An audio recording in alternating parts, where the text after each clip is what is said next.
he has the power to wipe out the entire human race. If we believe there's even a 1% chance that he is our enemy, we have to take it as an absolute certainty. The greatest gladiator match in the history of the world. God versus man. Day versus night. You're psychotic. That is a 3-syllable word for any thought too big for little minds.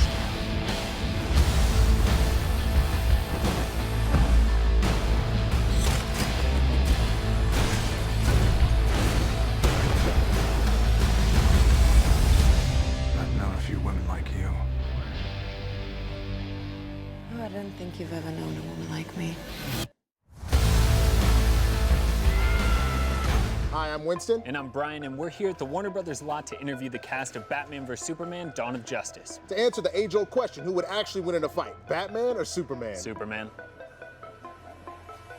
First question, gotta ask you, not many people are lucky enough to ever play one superhero, let alone two. So after doing one in the past, how did it come about being able to be Batman? Did you ever think that you'd be able to do another superhero? No, I never thought I'd get the chance to do another one. I wasn't happy with how the first movie turned out, so I really regretted it. You know, I regretted it because it was a really good character. It is a good character. It deserves better treatment. And you know, but I figured, well, that was my crack at this, and that'll just be that. And then this came along, and it felt like a last chance to actually do a movie in this genre and do it really well.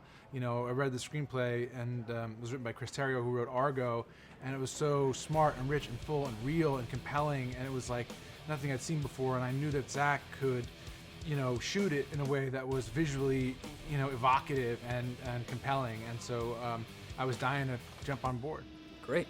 Now, there's been some great Batmans, but this movie definitely went epic. It was amazing to watch, amazing to listen to and see. And your Batman has its own spin, went far darker than Batman seems to have been before. How did you embrace that character, embrace the darkness of The Dark Knight Returns, the Frank Miller graphic novel? How did you bring that into your character? Well, like you said, it was inspired by the graphic novel and by Dark Knight Returns, and it's you know, this is a guy who is like at the end of his rope a little bit and is feeding on and is operating on anger, and that's a big part of how he now kind of sees the world. And so he's got to see it through a little bit of a distorted lens to be able to see Superman as, you know, really as primarily as a threat when this super character shows up in his life.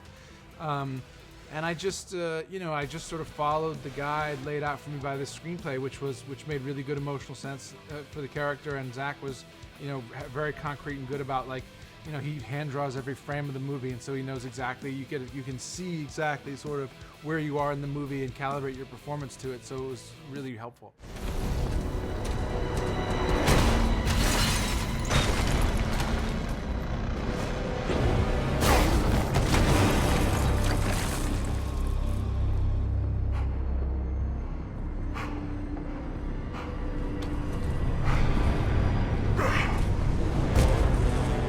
Stay down! If I wanted it, you'd be dead already.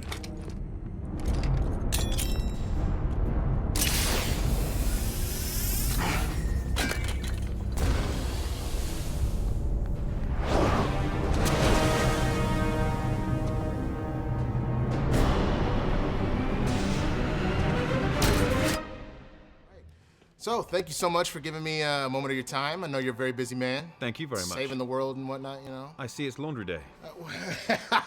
I see what you did there. All right. You know, I'll tell you right now, man, I'll be 100% honest. Superman, of all the superheroes, is not normally my favorite. And Okay. the reason why is because I always feel like Superman has everything. He's a good-looking dude. He's got all the powers. He can fight anybody. But what I love about these two films, Man of Steel and Batman vs. Superman, is instead of worrying about what Superman can do, they worry about what Superman should do. That's the focus on what should he morally do. So what was that like for you to really attack it from a different angle? Instead of like, how hard can I punch things? You know, kind of, how do I solve these problems? Yeah, the interesting thing which we're exploring in this movie, which hasn't really been shown before, is the development of Superman. There is the Superman in the comic books who we know and love, or don't love in your case. And he is the paragon of hope. and justice and rightness. And in this, we see him growing into that. He's learning his lessons. He is... The most wonderful thing about Superman is that despite the fact he's an invulnerable alien with all these powers, he is the most human out of all the superheroes. He really is. He is the most vulnerable in a psychological, human way. And what makes him special when we see his fully developed self is that he is risen above his own ego. And right now, he's still battling with that ego inside him, which is both positive and negative. Right. It's not like a sense of, I think I'm the best. It's a sense of, I'm feeling let down by myself. I wish I could do this. This hurts me because I should be able to do that, but I can't. Right. And it's damaging to him. And we see him just being the juvenile superhero going through growing pains. Excuse me, miss. The other night you took something that doesn't belong to you. Stealing's not polite. Is it stealing if you steal from another thief? Who are you? Someone interested in the same man you are. Is that right? The data you copied is military-grade encryption. You know, I bet with that dress, 9 out of 10 men would let you get away with anything. But you're the 10th. I'm guessing I'm the first. I see through that babe in the woods act. You don't know me, but I've known a few women like you. Oh, I don't think you've ever known a woman like me. How are you? I'm very well. How are you? Good. Who are you with? Black Tree TV. No. I mean Oh. Batman or Superman. Yeah, personally, I'm a Batman guy. What about yourself? I can't say. Oh, you It's can't like, say. I can't choose. I choose them both. Torn between the two? Yeah. Oh, that's It's hard terrible. to choose. Do you find that you'll keep that way going towards Justice League, and once you have all the combatants together, will you be able to pick one? Do you have a favorite superhero? Growing up, I wasn't so big in comics and stuff like that. I was a very active girl. I used to do sports, be around. I didn't spend too much time watching TV or movies. But we'll have to see. We're going to start shooting Justice League very soon. Yeah. So we'll see how it goes.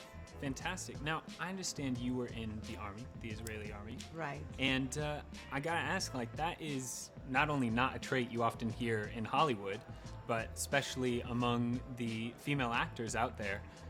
In what way does that influence you being such a kick-ass action star? I mean, not many people can say that. I was a combat trainer, which was very physical. Of course.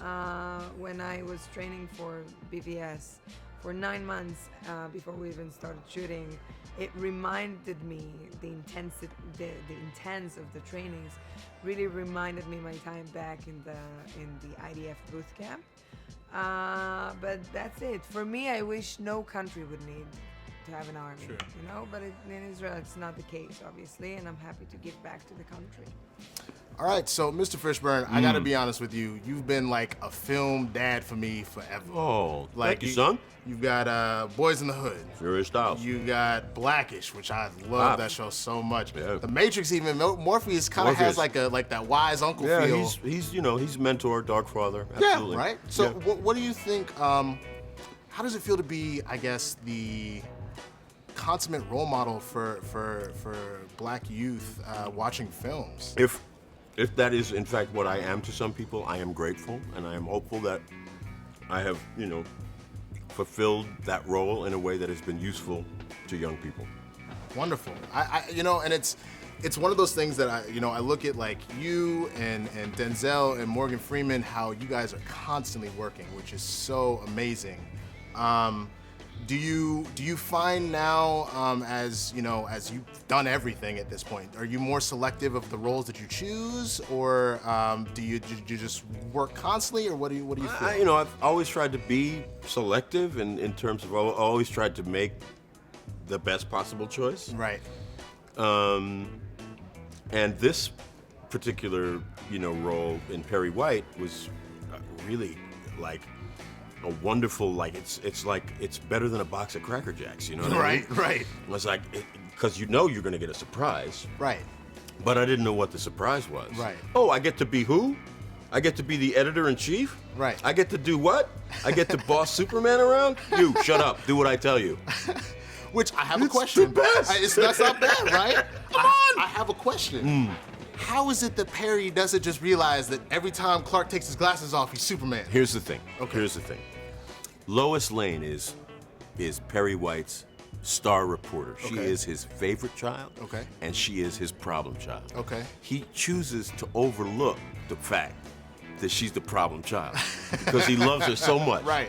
And she's got him wrapped around her finger. Right. So even when he just ready to pull his hair out, he gonna let her do what she wants Whatever to do. she wants to do. Clark is his misfit child. Okay. He's the child that you look at and you wonder, where did you come from? How did I get you? And you're so frustrated that you don't look at him long enough to recognize who he really is. Right. You just, get out my face. That's fair. I can kind of see that. You that see? was like me and my You see? sister. I got away with everything, and she got away with nothing. She got away with nothing. Nothing at all. Right. You know, I totally get that. You understand? And now you will fly to him, and you will battle him to the death. Black and blue. Fight night. The greatest gladiator match in the history of the world. God versus man. Day versus night. Son of Krypton versus Bat of Gotham. TV. First of all, congratulations. Absolutely amazing film to watch. Thanks a lot. Visuals, the sound is just so exciting. Oh, An wonderful. assault on the senses. Yes, yes. What I wanted to ask you is, as a human character, not Yeah. one of the supers, but still, you brought this beyond human aspect to the role in not only with the intellect, with your dialogue. Yeah. How did you create Lex? How did you create that character? Well, I'm really the second person to create. The first is this writer, Chris Terrio. He wrote this incredible script, and he was able to create a character that was both eccentric and charming and funny and also terrifying. And he did such a good job that as an actor, it was kind of an easy place to step into. And then there are all these other wonderful elements to the character. You know, I have a interesting wig and interesting outfits, and all this stuff adds to what is kind of an eccentric guy who becomes increasingly, over the course of the movie, pretty terrifying. Absolutely. Well, and another thing that I heard, that you work a lot with improvisation while you're working, and each take is different. Holly Hunter was saying how amazing it was to work with you in that regard. How does using different takes and doing it different ways every time really round out your performance? My feeling always is like, as an actor, like the first time you do anything is probably going to be the best, because I think it's fraught with all of the freshness and emotion of trying something for the first time. But of course, a movie, you have to do it many, many takes. And so for me, it feels like if you try something a little different each time, then it'll always have the freshness, and then each take will be good on its own, even if it's not like a perfected version of something. Absolutely. Now, supervillains have become immensely popular to play, what with the rise of Dark Knight and Heath Ledger's portrayal in Bane and beyond. Were you tempted at all to go with that dark kind of innate madness in your character? Were you inspired by other roles that you've seen recently? Yeah, but probably even more inspired by, you know, people that I've known who are similar to this, people who are, you know, can be charming but ultimately manipulative, people who can actually be destructive and narcissistic. I'm more interested in, like, you know, people you know, and thinking about them and thinking about what drives them, because a real person's always going to just be that much more fascinating and full of life and rich in detail than a movie character. And so when I'm bringing myself to it, I try to kind of transport those feelings I see in others into myself. Sorry. No match. My guy's in the crime lab, never seen one before. It's called a bullet. You shoot people with them. Recovered from the scene of the firefight in the desert. Not sold anywhere commercially in the world, even black market. So? So who gave prototype military rounds to Tuareg fighters in the Sahara? The ask, Lois.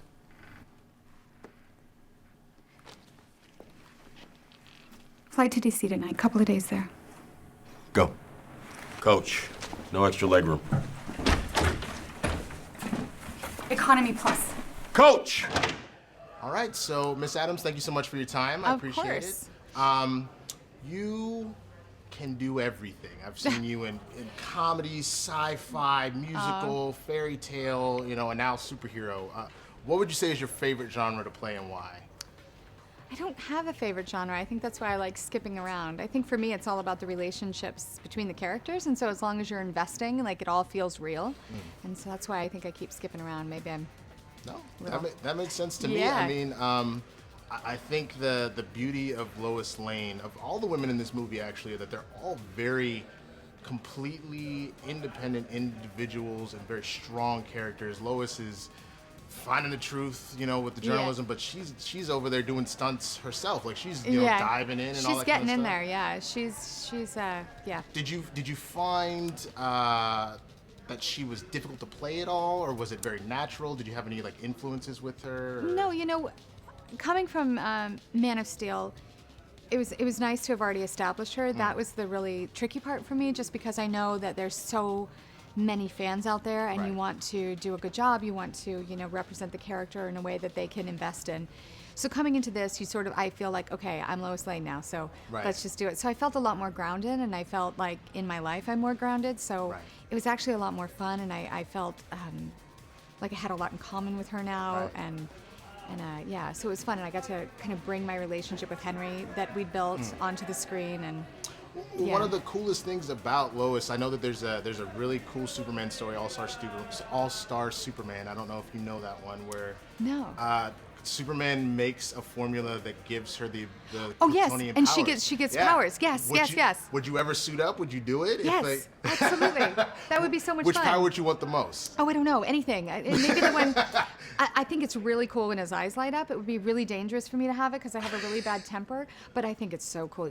You use that with like LA traffic, just laser beams. I wouldn't want to hurt anybody. Maybe I'd just take out tires. Just pop tires. Just that's pop fine. tires. Just pop or tires. Or like fly your car to work. Something like that. That'd be good. It'd be nice to to do that. Yeah. Well, that's a wrap here at Warner Brothers.